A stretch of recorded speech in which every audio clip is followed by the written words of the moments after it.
ভালোবাসলে কি তা প্রকাশ করাটা খুব জরুরি? ভালোবাসি বললেই কি ভালোবাসা যায়?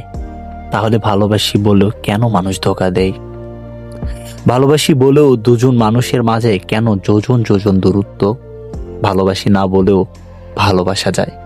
ভালোবাসার জন্য ভালোবাসি বলতে হয় না। আমি ভালোবাসি শব্দটাকে নয়, বরং সামনে থাকা মানুষটাকে বিশ্বাস করি। আমার সামনে এলে তার বেড়ে যাওয়া হার্টবিটটাকে বিশ্বাস করি। আমায় ভালোবাসতে তার রোজ নিয়ম করে ভালোবাসি বলতে হবে না।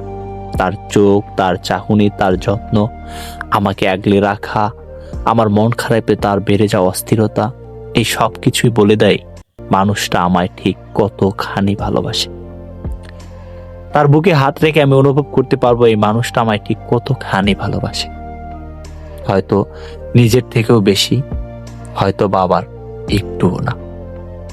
কথা না বলেও যে মানুষটা আমায় চোখের আড়াল হতে দেয় না, নজর আমার উপরে স্থির থাকে, তাই আমায় ভালোবাসি বলতে হবে না। প্রচন্ড ঘৃণা করি বলেও যে মানুষটা আমায় জড়িয়ে ধরে, তার আমায় ভালোবাসি বলার দরকার হবে না।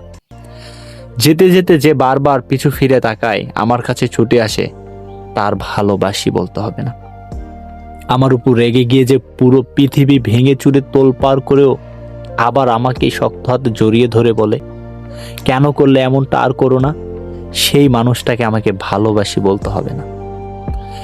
প্রচন্ড মন খারাপে আমি গালে হাত রাখলে কিংবা মাথায় আলতো হাত বুলিয়ে দিলেই যে মানুষটা তার মন খারাপ ভুলে যায়, আমার কাছে আত্মসম্পন্ন করে, তার আমায় ভালোবাসি বলতে হবে না। আমি মানুষটাকে বিশ্বাস করি, চোখ বন্ধ করে বিশ্বাস করি। ভালোবাসি না বললেও এই মানুষটা আমায় কোনোদিনও ছেড়ে যাবে না। ভালোবাসি না বলেও সেই মানুষটা আমায় প্রতি মুহূর্তে ভালোবাসবে। সে আমার আর আমারই থেকে যাবে। সে কোথাও যাবে না, বরং আমাকে কখনোই সে ছেড়ে যাবে না।